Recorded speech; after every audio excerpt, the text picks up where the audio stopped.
Namaste and welcome to this session. I would like to welcome all the participants and scholars. Here I am JnanuRajPaudel from Far Western part of Far Western University, Nepal, and there is NaomiFillmore co-presenting with me from University of Queensland, Australia. We are presenting today about the study that we conducted. We carried out together on the area multilingual education at meso micro levels of Western Nepal. The picture that you have seen in the background is the western part of Nepal. This is the very newly declared provincial capital of Nepal, capital that is Godavari. This reflects the general geological background of Far Western Nepal. Then before we go into this content, I would like to just acknowledge in Tharu language to the people of Tharu, to the ethnic people of Far Western part of Nepal. भूमिपुत्र, प्रकृति पूजक, मौलिक परंपरा और संस्कार रहल आदिवासी जनजाति थारू जाति है मैं आभार प्रकट करना चाहता हूँ. This means that I would like to acknowledge the ethnic group of ethnic communities of Far Western part of Nepal, that is Rana Tharu, who have their own original culture, who are rich in their custom and tradition. Then I would like to just proceed. I would like to request Naomi to proceed. Thank you. And I also acknowledge the traditional owners of the lands I'm calling in from today, the lands of the Kombu people of the Yukambeh clan on the southern Gold Coast. So I have the pleasure of introducing this project and going to hand back to Ganu to talk about the more interesting findings. So Nepal has had a long and rich history of multilingualism and diversity. The most recent census found that there were 126 ethnic groups and 123 languages in the country, but the true scale of the multilingualism and multiculturalism is believed to be even higher than that. So despite this, Nepali is the only official language in Nepal, but it's spoken by less than half of the population, around 44%. As a first language. The remaining 66% of Nepalis speak a language other than Nepali as a first language. And it's a very spread out heterogeneous country. So only 8 of those 123 languages are spoken by more than 1% of the population. The rest are spoken by very small numbers spread out across the nation. The context for this study is a recent constitutional change that has been described as a dawn for more inclusive language policy in Nepal, the Constitution of 2015. While previous constitutions had included some provisions for language and education, this constitution went much further and included much stronger provisions. So in particular, it declared that every Nepali community living in Nepal has the right to acquire education in their mother tongue up to the secondary level. So this is the strongest provision for first languages and mother tongue languages in education in the country. And it's challenged a long history of Nepali only and more recently English only policies and promises to provide more linguistically inclusive education to all children. At the same time, the new constitution also heralded in a new decentralised system with a new federalised structure.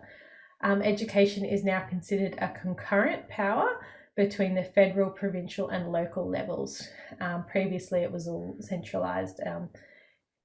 So Nepal faces a huge task, a wicked hard policy problem, some might say, of delivering high quality multilingual education through a brand new federalised structure.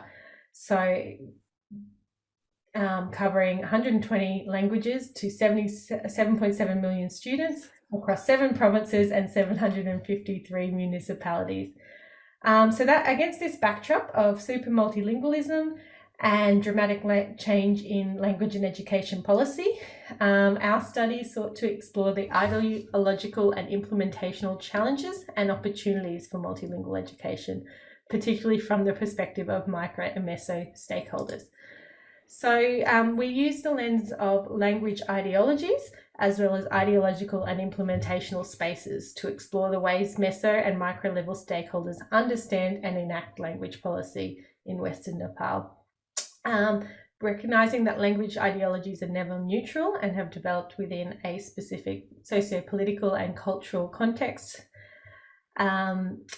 And also recognizing the role of local actors, particularly teachers, administrators and local government officials, and recognizing their role as being more than just mere implementers of plans and policies, but centering their role as policymakers.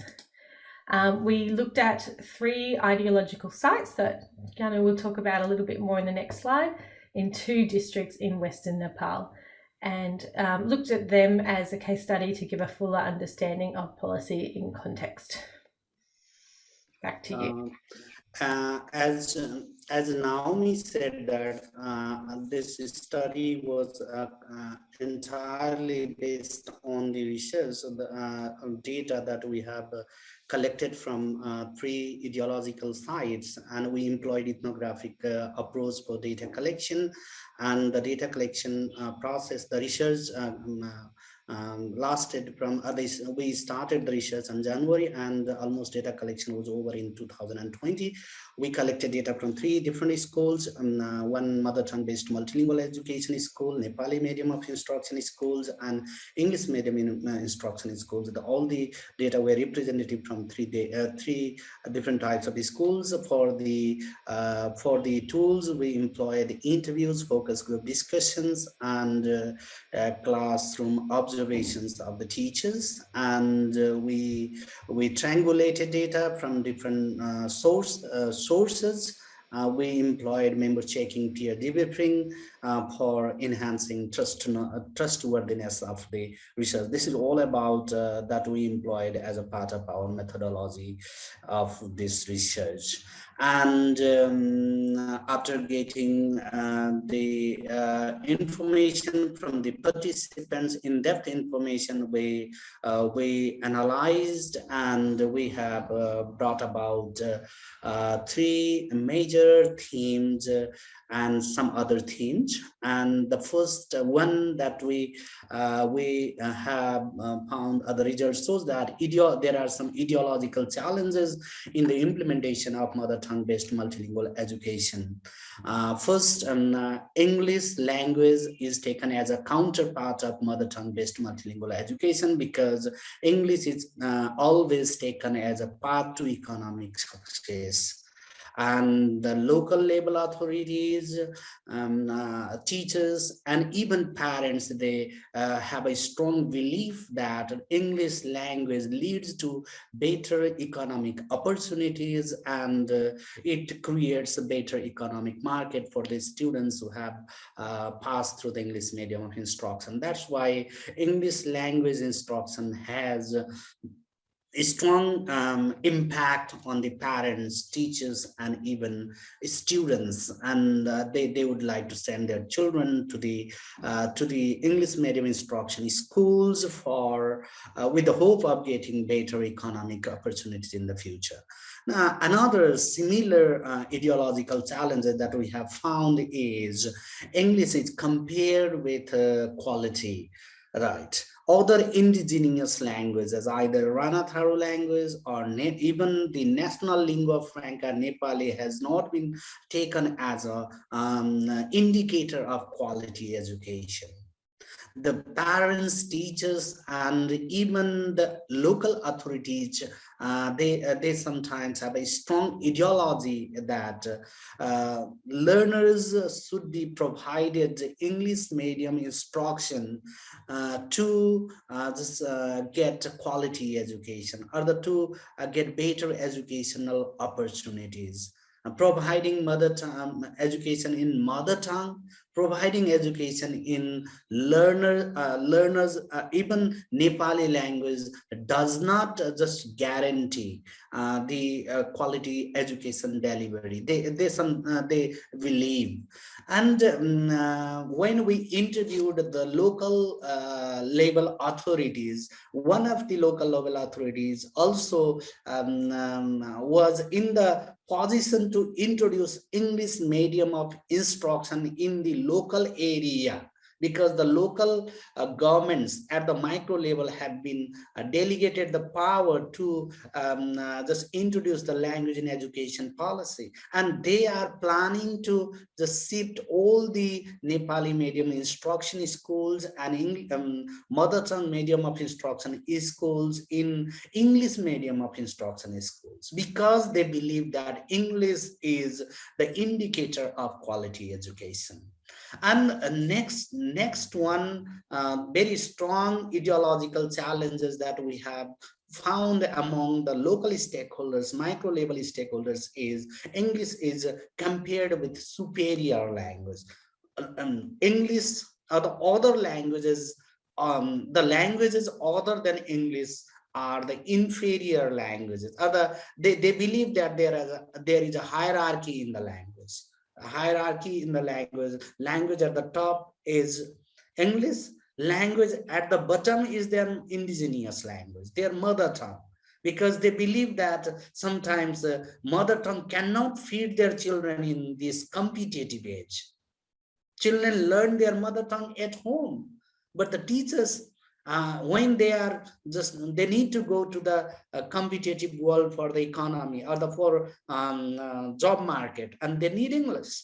Therefore, English is superior language, and it need to be introduced at the classroom. This sort of ideological stance has created the challenges in the effective implementation of mother tongue based multilingual education. Then secondly, we have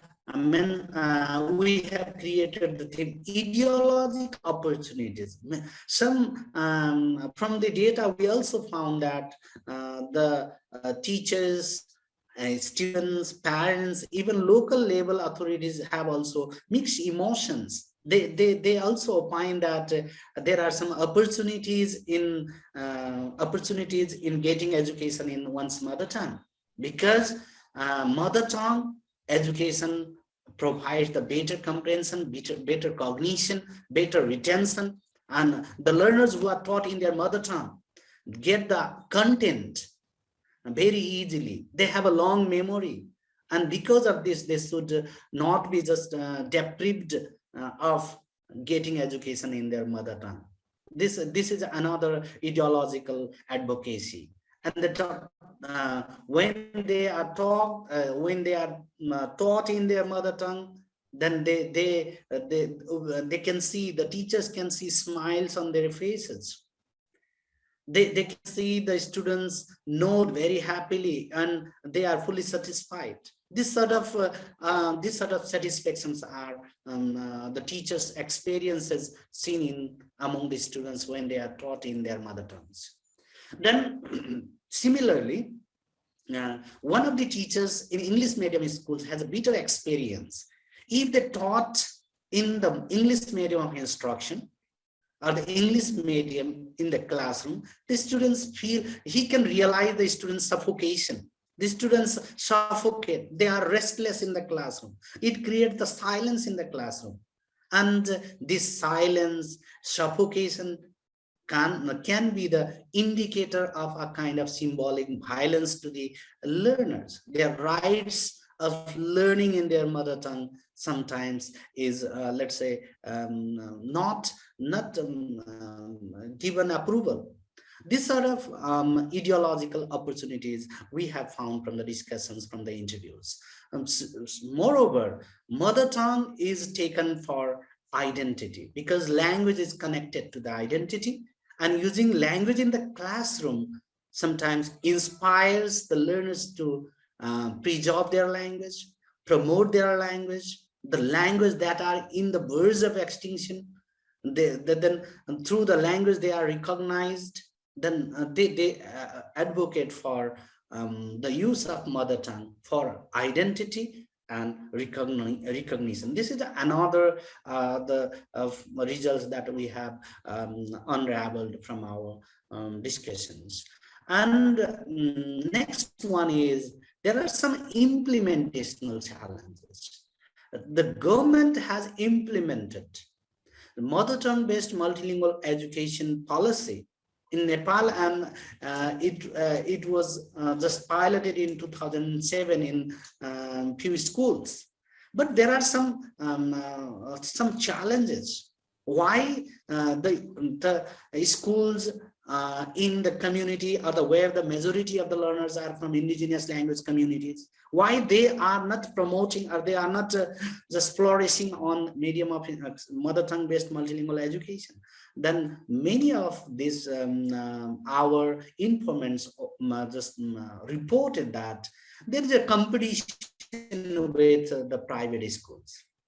Right, there are different private in Nepal. Private schools are just delivering their education in English medium, and other community schools or the government aided schools are delivering the education in Nepali, or some schools are have just started in mother tongue in the early years of their academic career.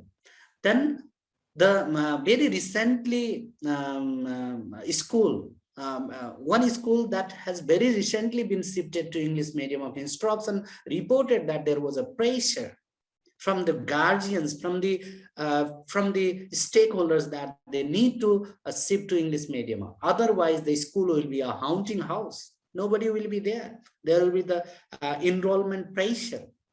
All the children have been shifted to English medium of instruction because of the parents' ideologies, a strong ideology in language for English for superior, English for quality, and many things. And as a result of that, I mean, local schools that are running, or those who are teaching the students in their mother tongue and Nepali, they are compelled to shift to English medium of instruction because of the pressure from the government, private schools. Another. And secondly, resourcing is another important challenges for the better implementation. Earlier, the government used to give the resources or the funding to the mother tongue based multilingual education schools. There was a funding from the government side. But now government also does not have any provision of sufficient funding to the schools. And the teachers have a problem in training. There is a problem in textbook resources, or let's say teacher training. This sort of resourcing have certain problems. And more importantly, some languages are not very developed in case of written form. They do not have their scripts, and they are in the process of promoting other, let's say, standardization process of languages, and they have been they need some resources from the external agencies, but they are not getting. As a result of that, mother tongue based multilingual education implementation process has been delayed and not much effective. Similarly, when we observed about the classroom practices, what the teachers practice, what the teachers use in the classroom, in the English medium instruction in school or Nepali medium of instruction in school, we observed the classes of teacher, and we found two key terms, or we found two key techniques employed by the teachers.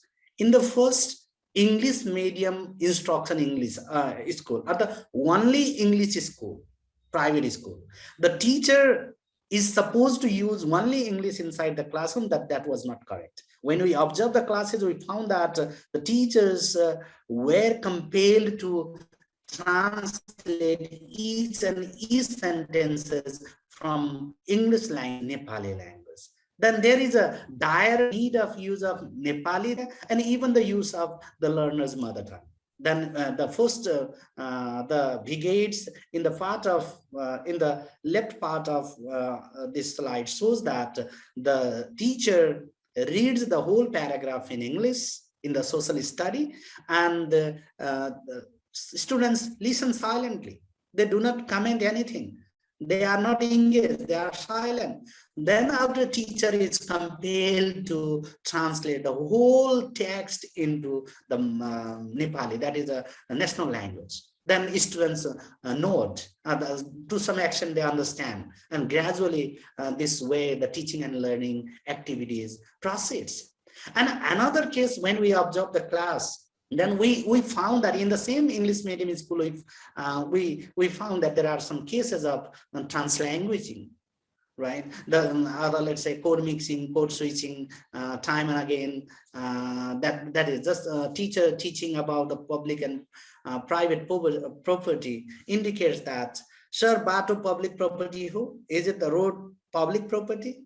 Then who our K private? Then he mixes the codes. This is simultaneous, or let's say automatic, and this is a kind of what we say, a bilingual repertoire, a multilingual repertoire in the teachers and learners' mind. And learners are found more active, more engaged, more let's say talk active in the classroom, and more comprehension was supposed to be taken place there. Then this is how the classroom activities, classroom practices has taken place in multilingual schools of Nepal. And this is what we have made discussions here. And for the conclusion and for the research, please, Naomi, over to you. Thank you. So just to summarize our findings and offer a few suggestions for further research or further discussion or thought.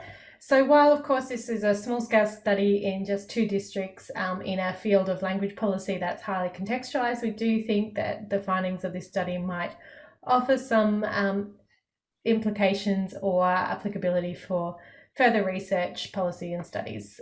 So first of all, through all of these recommendations, we're seeking to build on the opportunities that we found to counteract the challenges. So the first recommendation we had is to further develop research and advocacy around learning and comprehension. So there was general agreement among all of our participants that children understand better and comprehend better and learn better in the mother tongue. So there's an opportunity there to sort of counteract those more challenging or deficit ideologies around quality by demonstrating that fact, by showing how learning and comprehension is improved in the mother tongue.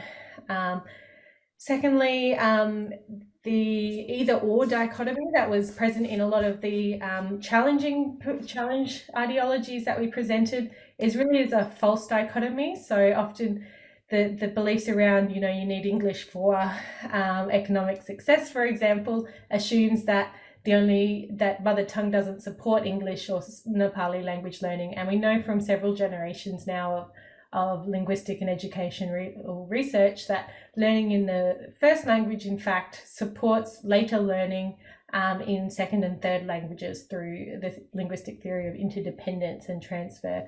So longitudinal studies or quantitative studies that show that link, that demonstrate that link between learning in a first language and later learning in a second or third language would be very powerful in counteracting some of those dichotomous ideologies that we saw. Then finally, through those last couple of slides, we showed a couple of snapshots of classroom practice and pedagogy, and you can see that it's a really heteroglossic context we're talking about here. There's many languages in the same context. So regardless of whatever the prevailing macro level policy is, whether it's favouring a mother tongue or an English or Nepali medium of instruction, in practice, teachers and students are going to fluidly pivot between the languages that they have in their linguistic repertoire. So developing flexible policies that support translanguaging and that are heteroglossic will be a key to successful multilingual educational reforms. There's a lot more we could say about this topic, but we are limited in time. So if you have any questions or wish to discuss further, we'd be very happy to talk to you. But in the meantime, we've left our contact details there. So thank you very much. Dhanyavad.